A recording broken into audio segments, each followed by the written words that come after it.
just keeping it really, really simple. We always put a, like you had mentioned before, a sample baking schedule. So Oh, that, yes. you know, boom, my kitchen's 68 degrees. This is what time I do each one of these things. You may need to add an hour or 30 minutes or subtract, depending on if your kitchen's more or less. You're done. You don't really have to think about it. And it becomes second nature, though. After a while, you just kind of know what to do. And it becomes super, super easy. Welcome to the Salt Podcast, where we talk about all things simple. Yep, simple anointed living tips. I'm your host, Jenny Peña.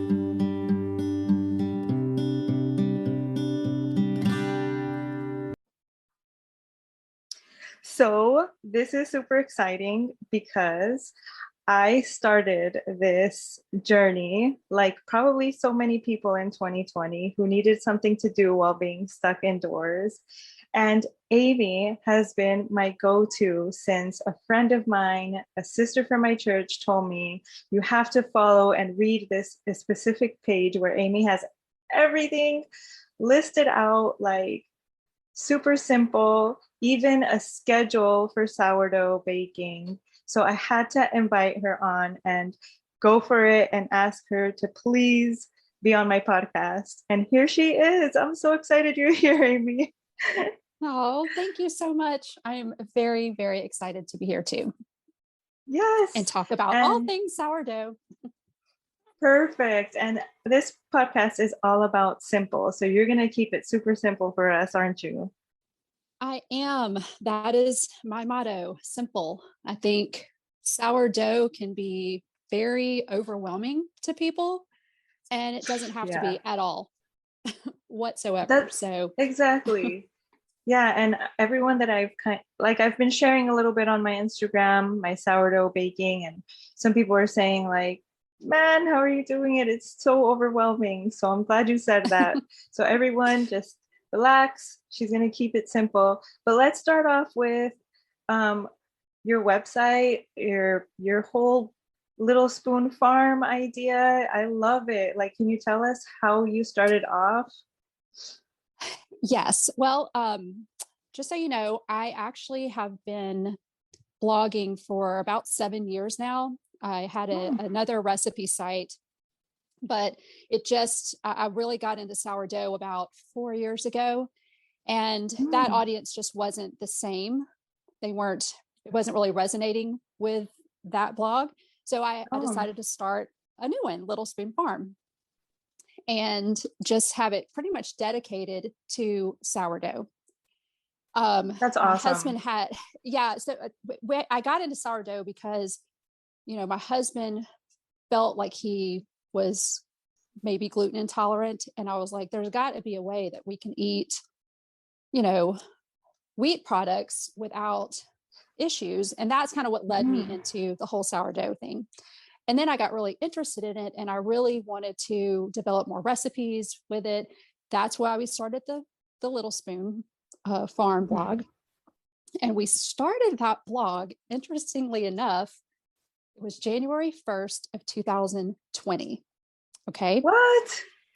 Yes. So it's only been around for like a little over a year and a half. And so it was brand new. I had a very clear path that I wanted to take it down. Little did I know that the whole world was going to embrace sourdough, like literally on this global scale. So I went from 0 to 100 in 60 seconds. And woman, believe it or not, I had to get really busy because we went from literally, day one with nobody seeing what we had to offer to, in about 5 months, there was like over 1 million people looking at this stuff. What? And one of the things I had to really, start to understand is that, in my little world, I was over here, where I live in the States, and I was just thinking it was going to be people here that would have questions And, we can get into some of those things that I think are important when it comes to Yeah. sourdough. But I quickly realized that not everybody lived in, 75-degree weather and dry weather or humid. Oh, right. I had to field questions literally from all over the world. They came at me like hundreds a day. It was What? crazy. It was crazy. So it That's my made dream me come realize, true, though. Like, I want to have hundreds of people asking me about my blog. Like, girl, whew, that's oh, amazing. look, And then how'd it go, though? It's going well, amazing. yeah. So the thing is, because we had to troubleshoot and help people figure things out, it Mm. forced me to really think about sourdough differently. Mm. Um, Again, on a much more global scale. So Yeah. it was a big learning lesson for us. And, it taught me just how important it is to have the skill in order to be able to feed your family, Mm. good, healthy bread and other products. So, And it's but such that's a kind of simple how we got thing. started. That's how we I started love that. the That's vlog. amazing. You know what? That is a similar reason why I started, because my husband also has gluten sensitivities. And a while ago, a friend of mine had mentioned, like, hey, has he tried sourdough? But he's still so very cautious because of, the effects of gluten on his body. It's not fun. And, it limits him. And I need him to be 100%. Like, I have 3 children. So, Hmm. but he has taken bites here and there, and it hasn't affected him. So that's amazing that that's how you got started too. Yeah. And yeah, everybody's different, obviously. So if you're listening to this, definitely take it easy. Everybody's different, but so Amy, like, what is sourdough? Like, simple layman terms for us that are super new to it. Okay. So this is what how I think it makes the most sense. Think Yeah. about However makes sense to you, please. okay, think about a scientist with a petri dish Yeah. and he's growing bacteria in that petri dish. Okay, does everybody know what I'm Uh-huh. talking about when I say that? I think so. We've Like, all okay, pretty much so played around with that in science class, right? yeah, right. So you put that bacteria or whatever in that petri dish and then you give it some food and you sit there and you watch it multiply, right? Mm. They're trying to Yeah. grow that bacteria. It's the same exact thing in a starter. There's wild yeast and bacteria all over everything, your hands, the surface, on the flour. And Mm. flour combined with water creates a food source for these wild yeast and bacteria. So when you mix that water and flour together, they start eating on it and they start multiplying and they multiply and they just keep going until there's enough of those within Mm-hmm. that mixture that they let off their gas basically, and they cause those bubbles and they cause the bread to rise. So just think of it like that, like a science experiment. You're literally just feeding stuff that's in the air with flour and water. And if you can think about a starter just being a bunch of organisms, live, healthy Mm-hmm. organisms Yes. that are just, in this food source, that's literally what a starter is. Does that make any sense? Yeah, that's so easy. And what I think one of the things that I really did not know, that I always thought that I needed somebody else's starter in order to get started with sourdough. And that's not the case. You can pretty much make your own sourdough starter at home, like from scratch, right? You can. So it is so simple. And when I first started, I totally overthought everything. It's like a watched pot never boils kind of thing. Mm-hmm. Like I checked on it throughout the day. I didn't see anything happening. And my biggest advice to someone who wants to make a new starter is I have a recipe where you feed the starter every day, you set it aside, and you don't look at it, you don't nothing, just leave it alone, wait till the next day, and don't even think about it. And I promise you, it works. It's worked for thousands of years. It's pretty much foolproof. Yeah, that's what's mind-boggling, right? Is that people have been doing this from like before we even knew to do it. It was just the thing to do. Like there was no go to the store and buy some yeast for your bread. It was, this is how you make the yeast, this is how you make your bread rise, right? And I guess we kind of lost that with grocery stores and things like that, and processed foods. And it's such a simple thing. Like you just put flour and water and you let it sit for a certain amount of time. And we're definitely going to post your links in the episode notes, right? So everyone can just click on your link and follow, Amy's foolproof, literally. I've done it and it's so easy. Yes. Yep. I promise. I promise. So you're gonna share with us like all your simple how to take care of it and what to do with your sourdough and all that good stuff, right? Right. So one of the things that there's a few things that are really important to understand, and when you get these principles, everything will just kind of fall into place for you. So once you have your starter going and it's rising after you feed it. So let me back up. So you create your starter and you're like, okay, is it working yet? Can I use it?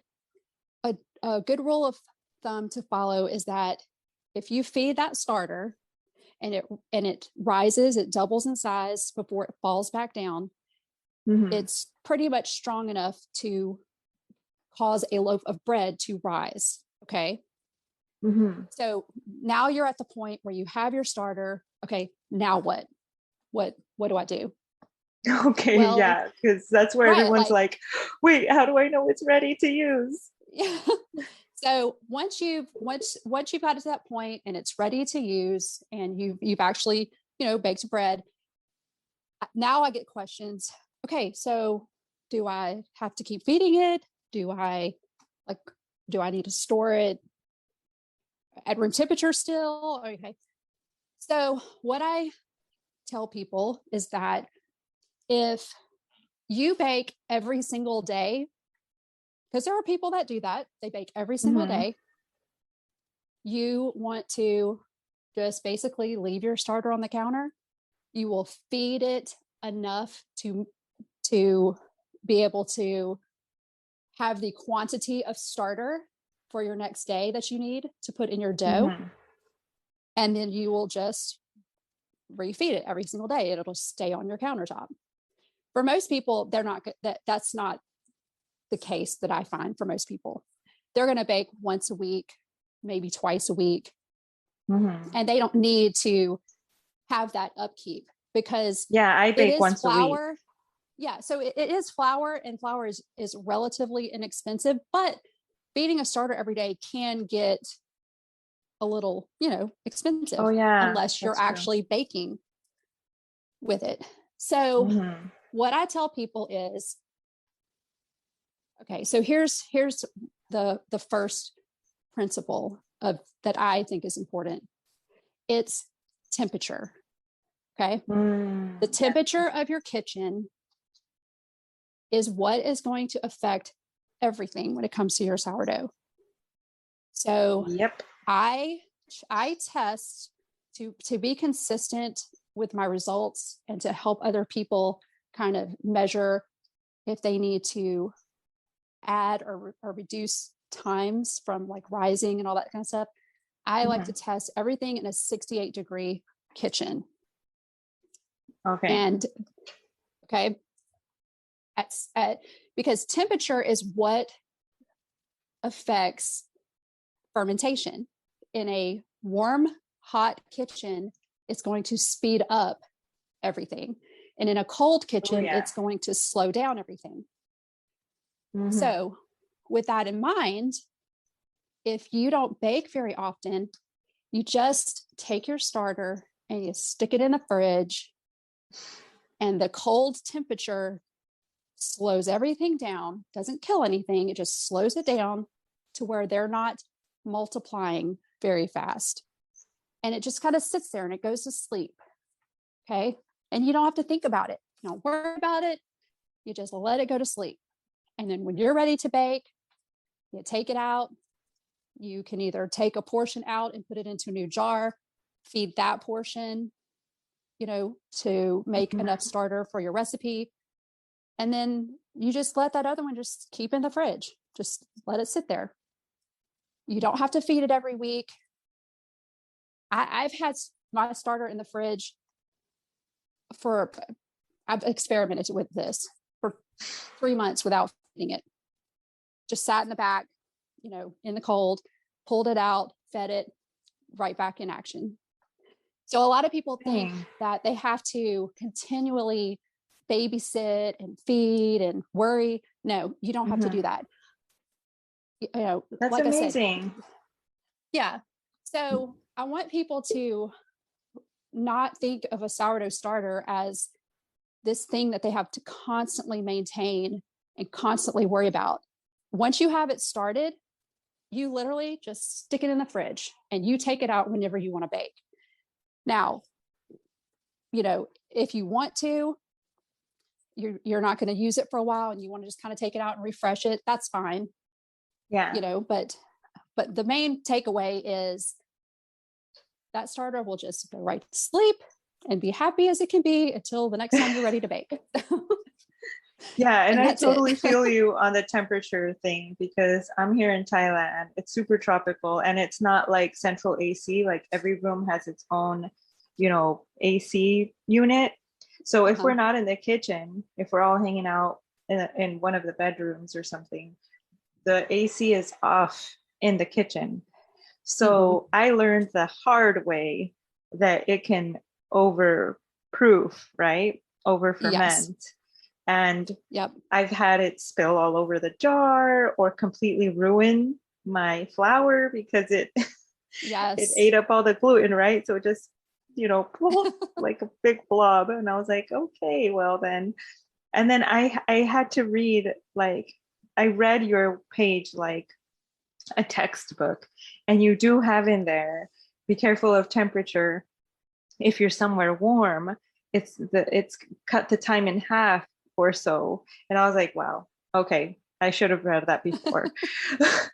And now I can literally put my sourdough, I can take it out of the fridge in the morning and take it out of the fridge in the morning, put it out, feed it, and maybe around in the afternoon, I can start, making the dough, start the stretch and folds, and be done before night. Put it in the fridge to, how do you call it? Like retard, right? Retard. You can use temperature to your advantage. So if you live in a warm climate like you do, you can take a cooler and maybe put some ice in it and put your dough inside of that cooler to give it a spot that's not too cold like your fridge, but you can kind of create areas. If you live in a really cold area, you can put the oven light on in your oven and put your dough or whatever in there, and it'll just give it a nice heat. So there's different ways to use temperature to your advantage. So just keep that in mind. Okay. In the summertime, you're going to change your fermentation times. You're going to adjust. There's adjustments that have to be made. So you just have to keep temperature in mind every single time you bake, because it's going to be different pretty much all the time. So that's that. That's the biggest one to me. Yeah, I feel you. Yes, definitely was a big one for me once I realized that's what was happening. I was like Googling, like, why is my sourdough becoming glop? Oh, okay. It's That would be it. overproofing. Yes, exactly. So another thing I think, and this is another thing that I've learned over the past year, is that flours are different in every single country. Okay. Yeah.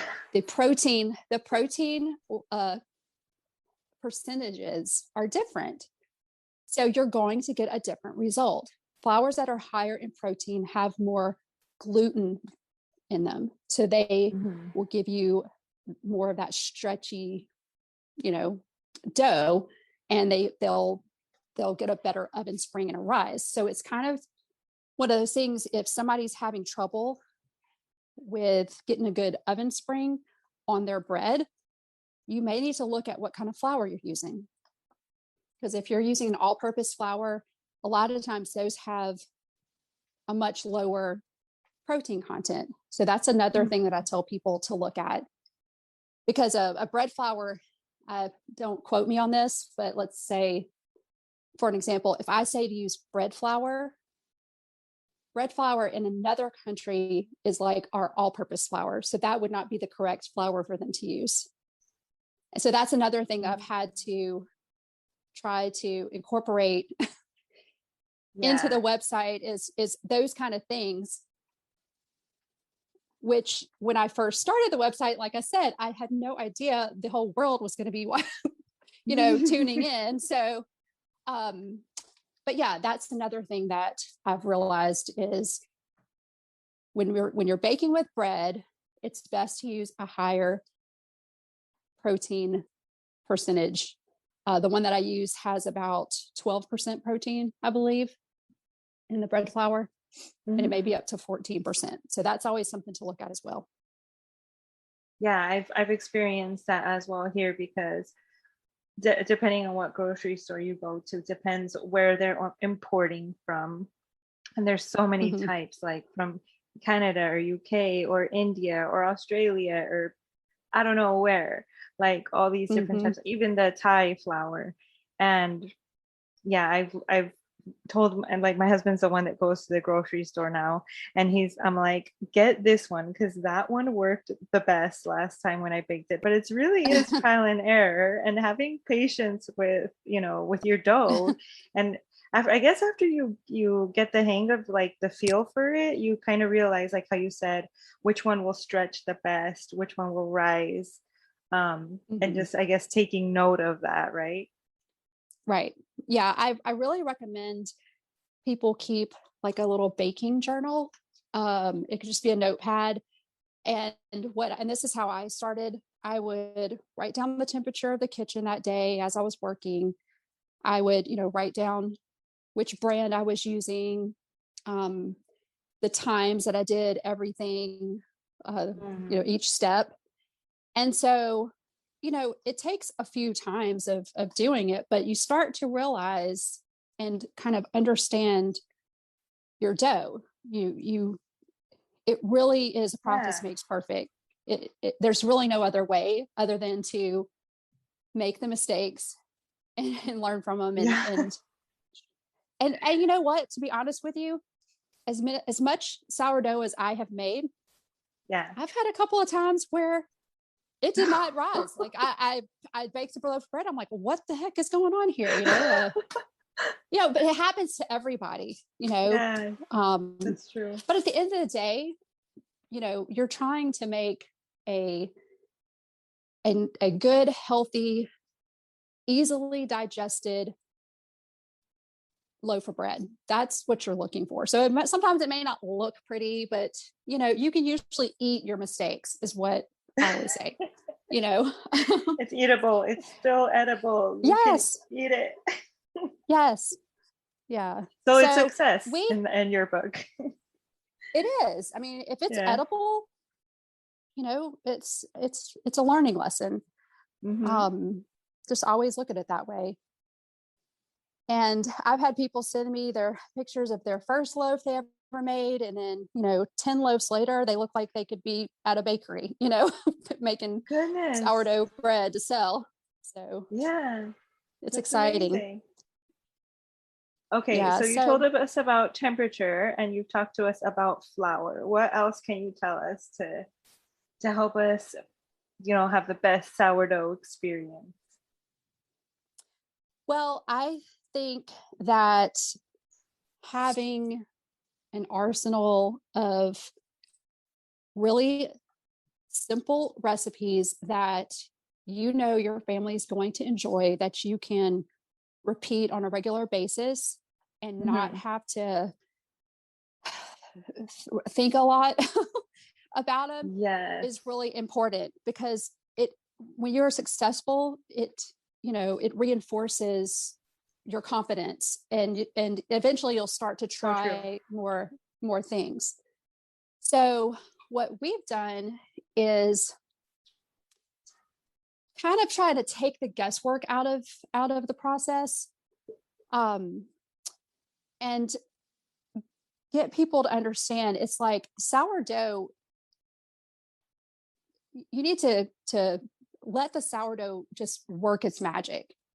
It gets in there and it does all the things it's supposed to do to get your bread, to get your dough ready. So Hmm. right now we're working on a recipe for sourdough naan, and you literally mix the ingredients in the bowl. You let it sit all day long. You don't have to do any stretch and folds. You literally just mix it up in the morning, and at night you're going to divide it into 8 pieces, roll them out, and cook them on the stovetop. You're done. There's no, Wow.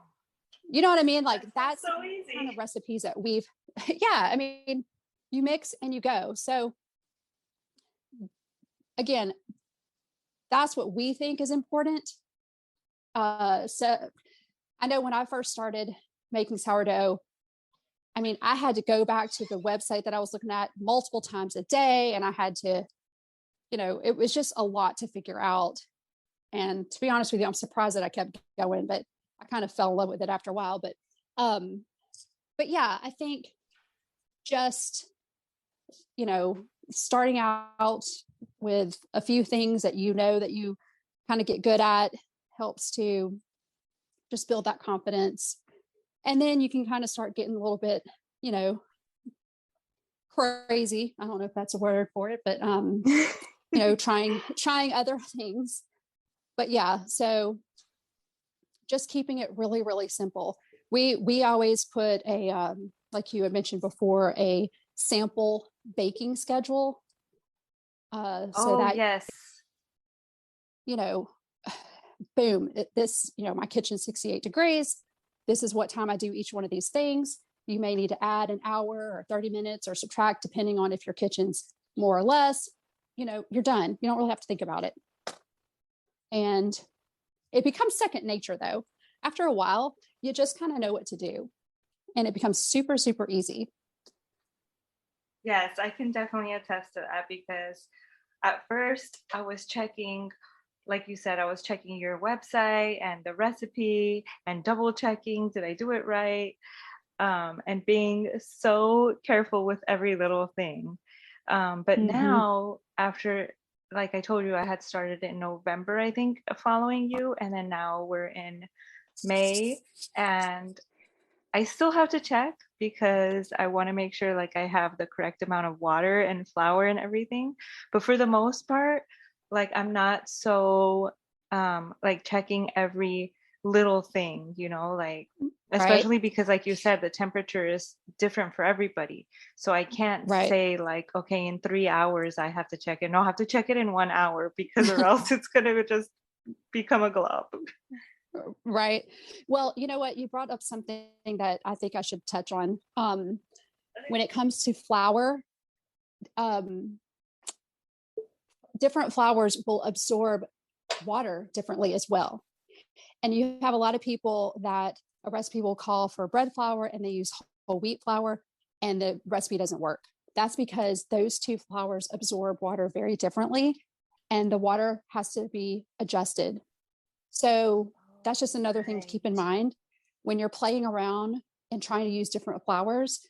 Just know that water has to be adjusted as well to Okay, so then we make get that into recipe talking work. about hydration, right? Because Yeah. there's Yeah. this big thing that people go into hydration. Like, girl, I found YouTube channels about the science behind sourdough and getting the hydration perfect and all these percentages and ratios. And I was like, goodness, Uh, what? And I feel like yours just said, keep it simple. Like, put less water at yes. first, put a little more if you see it's dry, done, you know? Like, Yes. Yeah. So hydration, um, that's that. I think that's good to know if you're trying to develop a recipe.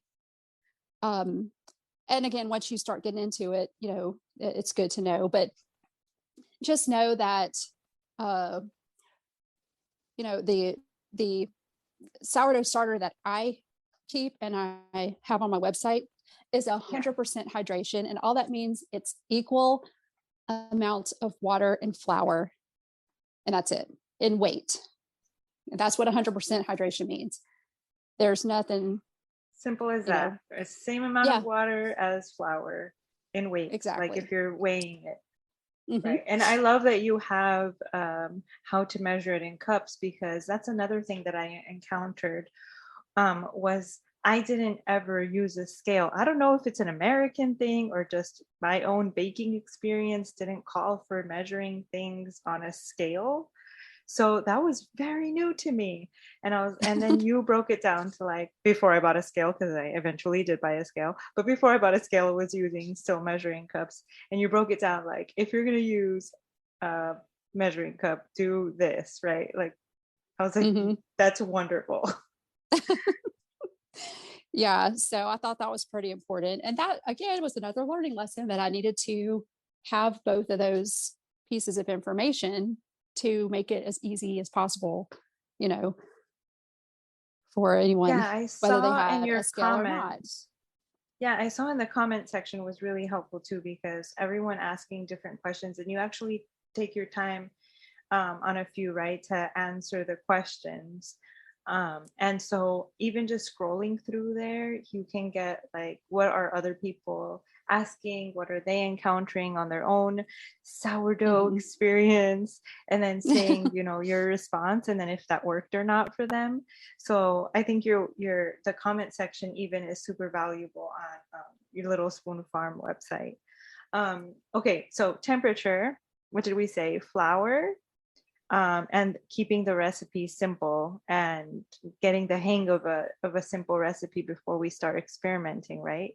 So you have Right. recipes on your website. You have a beginner's recipe, I'm I do. I assuming. have, yeah. So what we've done is we're trying to cover pretty much all the basics. So you have a beginner bread recipe, you have um, a little bit more advanced, and then we did recipes like cinnamon rolls and English muffins and Mm. biscuits, kind of all the basics. We have a ton of recipes for using your sourdough discard. So this is be like your Mm-hmm. leftover sourdough starter that you don't want to throw it away. You want to use it for something Mm-hmm. um, that you don't have to feed in order to make the recipe. Maybe that's a better way to put it. We have a lot of recipes that you can use it straight out of the fridge. Okay, you don't have to feed it and Wow. activate it. So um, we have started kind of a summer sourdough series. So here it's really hot. Nobody wants to put their oven on. So we've just put out, the last one was a slow cooker sourdough bread that you can just put in your Wow. slow cooker. Yeah. And we're going to do some other recipes that you can just cook right on your stove top. And again, it's just different ways to use your starter at any time of the year without having, because a lot of people associate Yeah. baking with the winter time in the fall, and in the summertime they're like, I don't want to turn my oven on, it's way too hot. At least here in the States. But so yeah, so we're trying to give people ways to use it all year long, and So we've got a ton of recipes on the blog, for I love all the everything. recipes that you have on there. And what will you say is a favorite that you see everyone going back to? Well, the pizza crust for sure. That's one Wow, that haven't tried that everybody one. really loves. Yeah, they really love the pizza crust. Um, and the bagels, that's another huge hit. Ooh. Really love the bagels. They're to be honest with you, they're kind of all evenly dispersed as far as what people like. I think people come on there and they're like, oh, I can make tortillas and I can make pretzels and I can make and it's just so easy. It's just, I don't know. I think people just really enjoy coming back and trying the next thing. So, I mean, why not? You have your sourdough starter and you can pretty much make anything. We're going to have a recipe up for making pasta. What? We've got some other things coming up too. So Wow, you you are can pretty much busy, do woman. all kinds of things. Yeah. Yeah. It's fun though. It is. It's a lot of fun to come up with new stuff. Oh, But okay. Go ahead.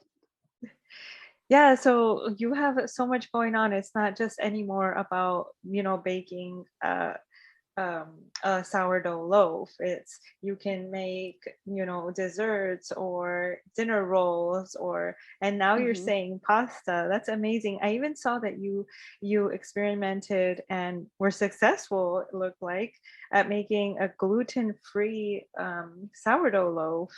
How did that go? Yes. Like, how did you experiment to get that going? Well, it's funny. I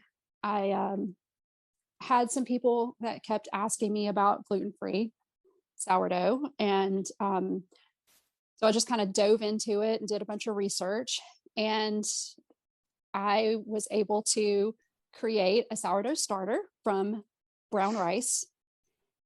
And then I just, gluten-free baking is a lot different than regular gluten, wheat baking.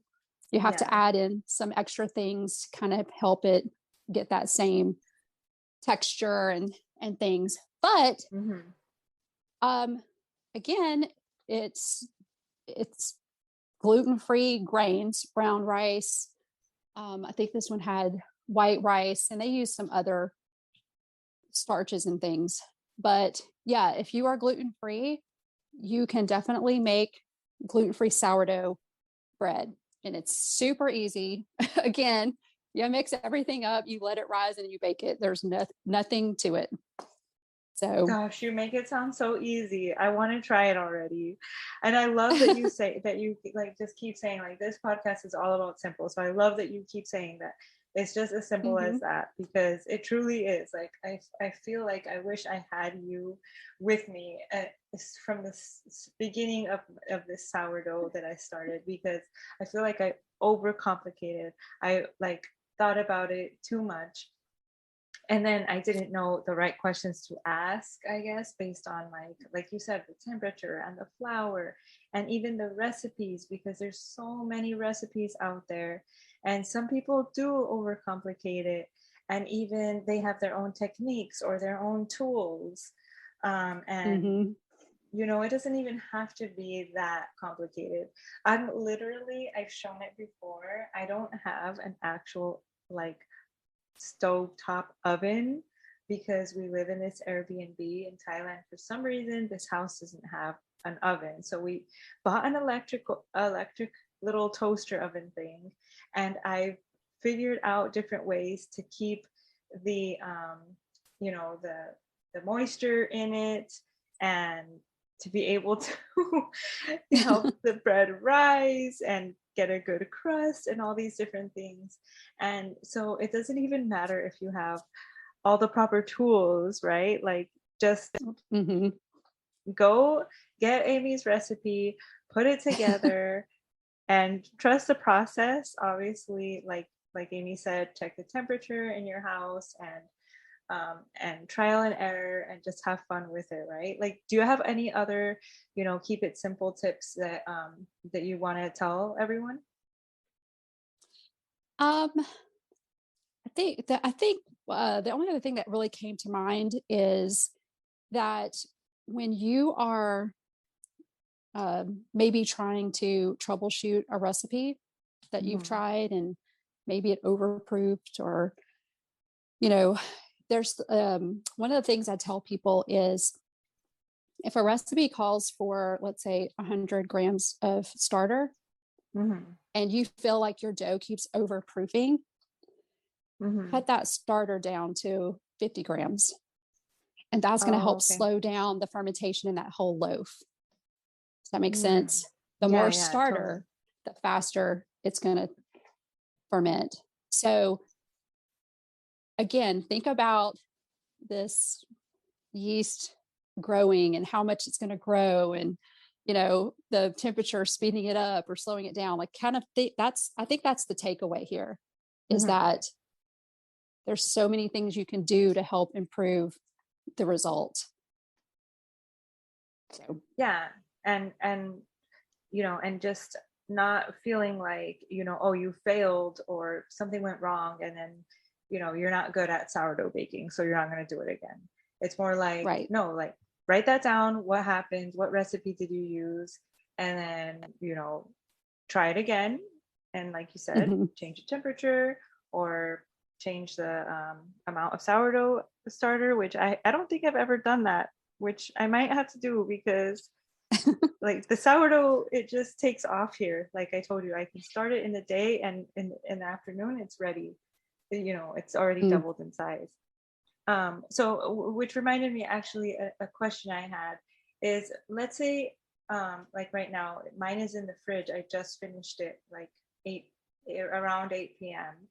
And I put it in the fridge. Like, how long does it matter? Like, can I bake it right away as soon as, I finish shaping it? Or is it better if it stays longer in the fridge? And then how long can it stay in the fridge? Is there like, after 3 days, like that's it, it's over, you ruined it?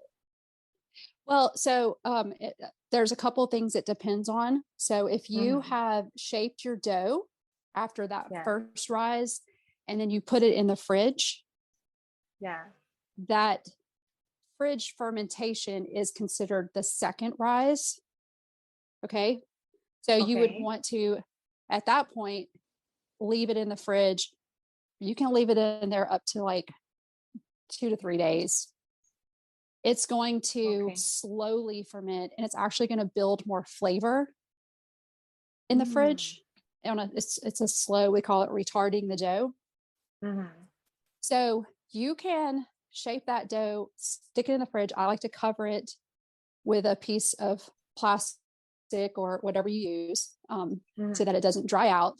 But yeah, it can stay in that fridge for a couple of days before you bake it. And when I do that, I get my Dutch oven. I use a Dutch oven. I preheat it in the oven. I take the dough straight out of the fridge, and it goes straight in the oven. I don't let it sit at room temperature. I don't have to do any of that. Go in the fridge, or like right after you finish shaping it, it can go in the oven? So what you need to remember is, if you have let it rise for whatever the recipe calls for, and you shape it, you would want it to let it rise a second time before you bake it. And yes, you can do that. You can just shape it, put it in the bowl that you're going to let it proof in, and let it rise however much the recipe calls for before you bake it. You don't have to put it in the fridge. But most recipes will call for a second rise, and that fridge is the second rise. Does that make sense? Oh, okay. Yes. So the second rise sitting on the counter can be like how long, depending on, obviously, again, the temperature and the flour and everything, which the person who wrote the recipe most likely will have a better idea of how much that type of flour or hydration, etc., needs to sit out on the counter. Right. But so, I guess so with our putting it in the go ahead. Sorry.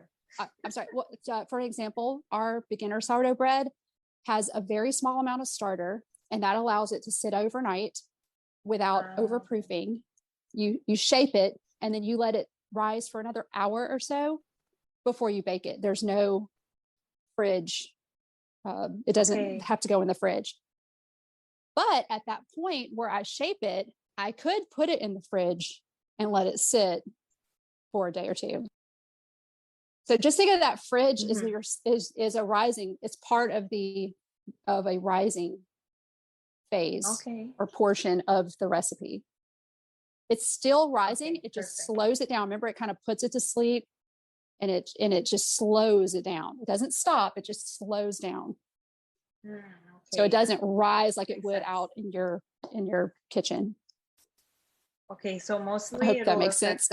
Yeah, it makes sense. Yeah. So mostly it'll affect the flavor, and it won't really affect so much like the rise or anything as far as it going in the fridge. So yeah, when it goes into the fridge and it slowly ferments, it's going to add more of a sourdough flavor. Oh, okay. So that's one way if you're looking to get more flavor into your dough, your bread, you can let it ferment for, a couple of days. Yeah. Oh, okay. I love sourdough flavor. So yeah, I kind of like that more.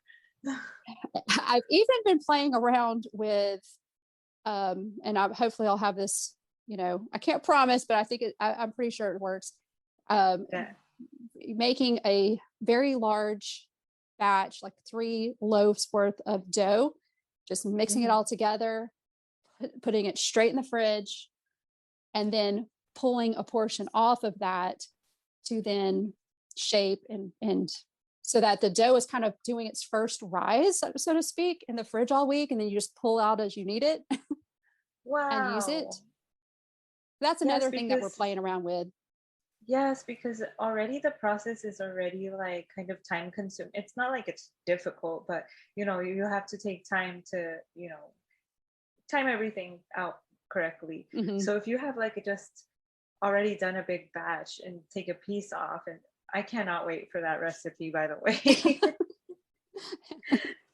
That will save me so much time. Again, we're trying to make it as simple as possible,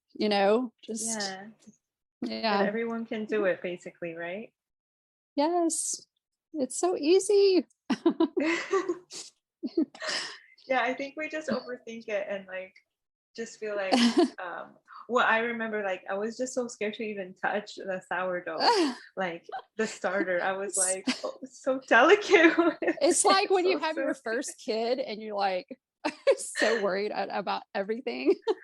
Right? Oh, I remember those days. It's so silly though, because like you said, it's just so simple. Okay, so I think we've touched on pretty much a lot of the basics. I want to ask a kind of advanced question, I guess, because I've seen people adding things to their sourdough bread to make it like cinnamon raisin or jalapeno cheese or something like that. Where in the process would you add seeds or something to the dough? Hey, it's me, just taking a quick sec to let you know about the Pink Premium Access. Get the link for access in the show notes or heavenlytreasure.net, where you can choose monthly or yearly access options. You will get all the uncut gems hidden from the Salt podcast, plus exclusive episodes, promos from guests, Ask Me Anything episodes, and private group Zoom calls for access members only.